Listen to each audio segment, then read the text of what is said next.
It's Adele Crocker, and I am managing director of the Castledene Group, which is a group of estate agents. So it is a group of estate agents, sales and lettings. So we have 11 branches. We will sell houses, we will rent houses, we do things like auction, we do things like rent to own. So in a nutshell, all 10 branches will sell and rent houses and deal with the property management side also. Definitely not. I didn't know what I wanted to do, if I'm honest, Zoe. If I'm honest, school for me was something that I had to do and I loved because of the social environment of school. And I understood that, I needed to pay attention in class and so on. I never really fully understood the gravity of really paying attention and aiming for those high grades. And for me, what I always wanted to do was work in the travel industry. So believe it or not, I always wanted to be a trolley dolly, air hostess is what I initially wanted to do. I think I just like the idea of wearing a nice neck scarf and that floated my boat and traveling about a little bit. Yeah, that sounds cool. Let's do that.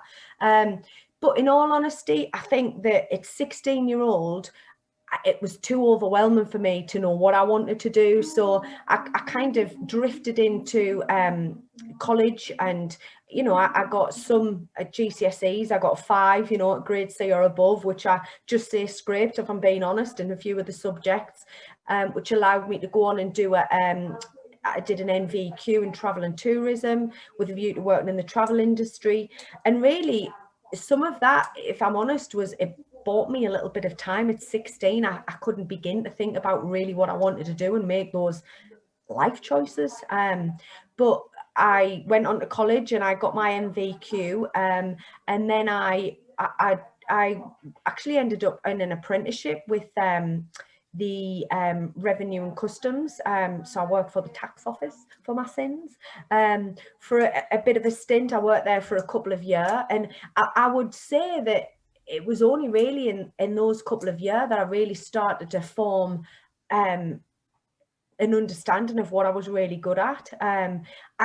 It's hard to know what's really going to drive you, what's really going to keep you engaged at the age of 16. For me, looking back, realistically, it was the reason, I wish now I'd focus more on education was to give me more options. It wasn't necessarily that I knew what to do. And thinking back, I was never going to know. I wasn't one of those people that knew from the age of 6 what I wanted to be and stuck with it. And, that wasn't me. And I think for many people it isn't, and it's only as you kind of learn a little bit more about yourself through I guess life, that you come to an understanding of actually what you are good at, and in turn what you enjoy, because usually the two things go hand in hand.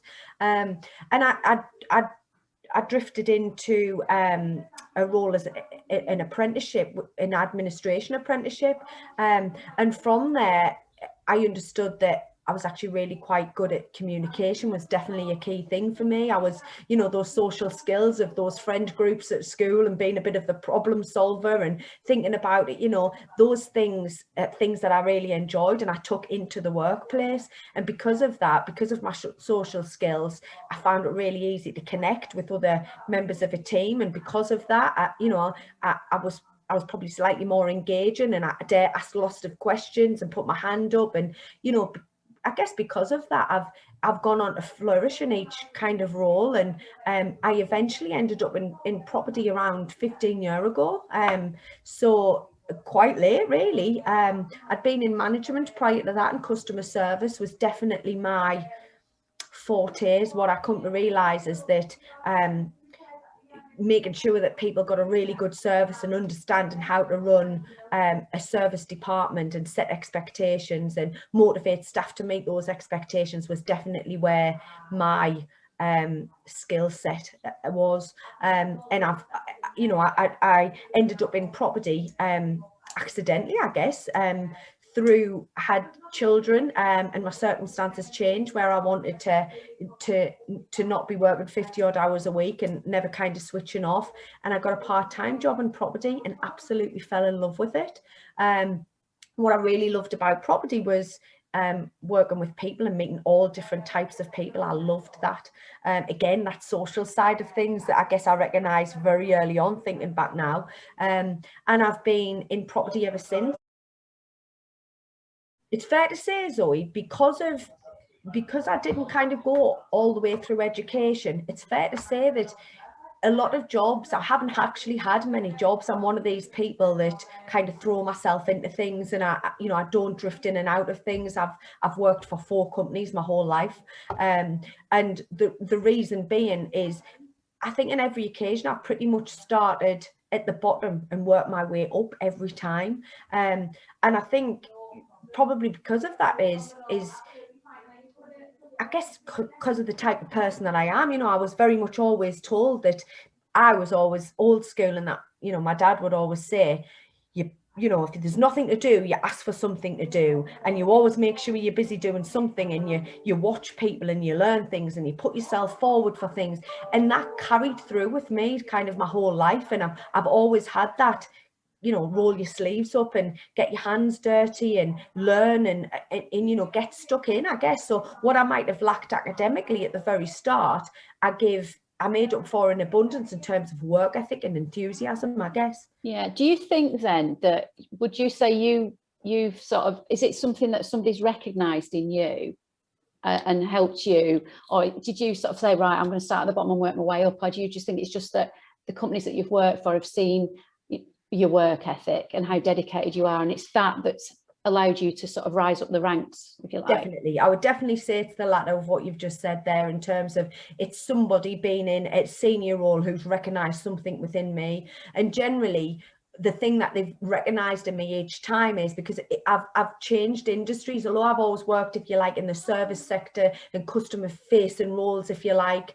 I think because of that, and I've always had the ability to communicate really effectively at all different levels, and that's something that I've kind of grown into and gotten more confident with. It's, I guess, something that I've always been good at, even from a young age. I've been confident enough to speak openly, and I've just fine-tuned it as I've gotten older and learned how to adjust those communications depending on the audience. And I think, I've had some very good managers and leaders along the way who've recognised something within me and has kind of taken us up through the ranks, if you like. I'm a big believer, and there's lots of benefits to starting at the bottom. You starting at the bottom allows you to understand everything, and it allows you to see things from lots of different perspectives, which has definitely helped us. I absolutely love spotting a bit of talent, and I absolutely love nurturing talent. It's one of the most rewarding things. We have apprentices often. We have a couple of apprentices now who started at the ripe age of 16, and it's the first ever job that they've walked into. And really, what I encourage all apprentices to do, and certainly managers of apprentices, is at this time, we're having to educate in so much more than just the job role specifics. Sometimes we're educating the basics of, you can't have your phone glued to your hand all day long. There's a certain way that we speak to people. There's an approach that we have. I think, and I was probably guilty of this, in that you kind of emotions take over and you're a little bit younger, and if you've come into work off the back of an argument with mum or dad or boyfriend or whoever, it's understanding you can't take that into the workplace. You've got to kind of leave that at the door. And so there's, what I really love to see in people is not so much a skill set, because we can't realistically expect that level of skill set. What I'm really looking for is enthusiasm. I'm looking for positivity. I'm looking for engagement. There's nothing worse than, very much as an employer, when you take on an apprentice or any member of staff for that matter, but certainly apprentices, you're often putting more in than you're getting out. For a good spell of time, often for the first year, the balance is tipped, and that you are giving far more to that person than you're expecting back. The very minimum I expect is, I want to feel that what I'm putting in is being utilized and is being listened to, and you're taking those things on board, and I'm seeing those baby steps, even if they are initially. So definitely what I'm looking for from anybody is that work ethic as well. You know, some of the things I was recognised for, I remember the first job that I ever had, it was highlighted that as an apprentice and as the most poorly paid person, if you like, in the organisation, I was always first in and I was always last out. I often didn't take a full dinner hour. You know, if I got into something and it was something new that had been showed, I remember first being shown back on a computer some data entry, and I thought it was great because up until that point I'd filed for 8 hours a day every day. So the first job I was given like that, didn't take a dinner. I was loving it. You know, it was great. And it's that, I guess, level of enthusiasm that I'm looking for, because I believe anybody can teach anybody a skill. What I'm really looking for from any young person, or anybody for that matter, is the will. That's what I really want to see. And when I see that, I'll put as much into that person as I need to. Brilliant, absolutely brilliant. So obviously, if you were to give the young people that may be struggling with deciding what to do with the rest of their lives, which is, like you say, an absolutely massive decision, what sort of advice would you give them now in terms of planning for the future? You know, because clearly, you know, there's the lucky ones, aren't there, that I want to be a doctor, I want to be a vet, I want to be an engineer.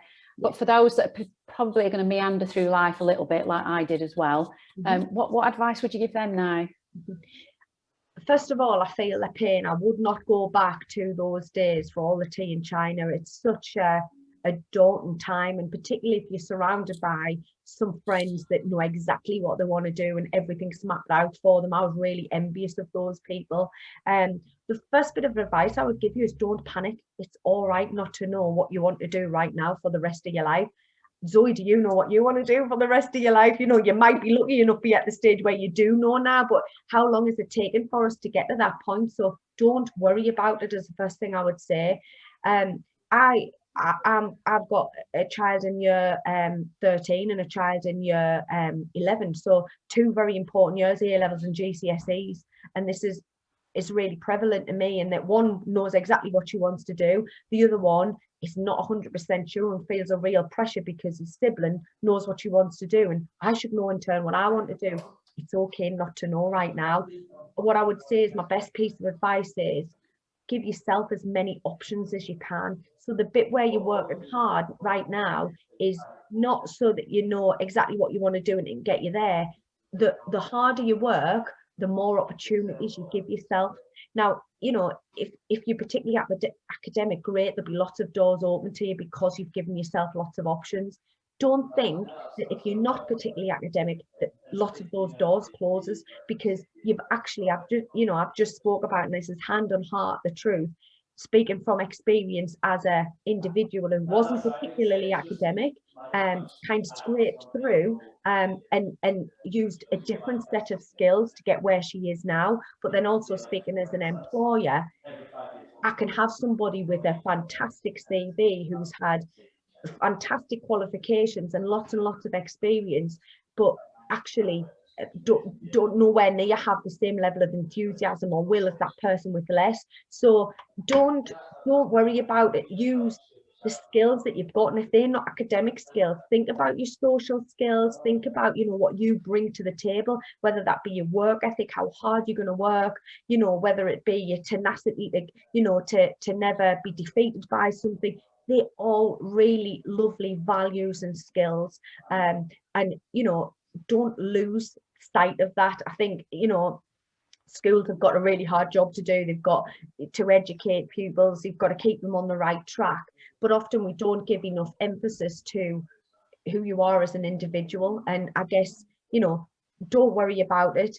Try and give yourself as many options as possible, and if you need to figure it out along the way, then you figure it out along the way. Just continue to work hard and continue to be enthusiastic. It's probably my biggest advice that I would give anybody. Do you know, it's really, excuse me, interesting. Everyone I've spoken to, that theme has run through the whole thing. Has it? And it's really been brilliant for me to do this, because it's just listening to people all saying the same thing, that, you know, if you really want something, go for it, and don't worry, you know, it will come. You've just got to want to do it. And if you're waking up on a Monday and, oh God, I don't want to go to work, that isn't for you. And sometimes you might have to try a few things before you find the thing that you do feel passionately about. So, you know, it's really interesting to hear that. So thanks for that. Is there anything else you want to share with the youngsters before we disappear? Because, you know, I've taken your time up, and thank you so much again. No, not at all. I think it's a fantastic thing. You know, it's something that, you know, I still remember Careers Week back in the day. And you know, we had some military people in, we had someone from the NHS, and we had, you know, some teaching staff in and different things. And it, you know, I understand that we can't do that right now. So it's a fab thing that you do. And, you know, I definitely would encourage everybody to do this, because your academic side of things is only half of what you've got to offer. You know, it's only a percentage of what it is you've got to offer. And, you know, all I would say is it's been an extraordinary year in many, many senses. And, you know, best of luck to everybody. And all I would say is kind of don't give up. You know, that would probably be my biggest bit of advice is don't give up, don't burn your bridges, work hard. If it's not for you, you know, you'll find something that is eventually, and just keep going.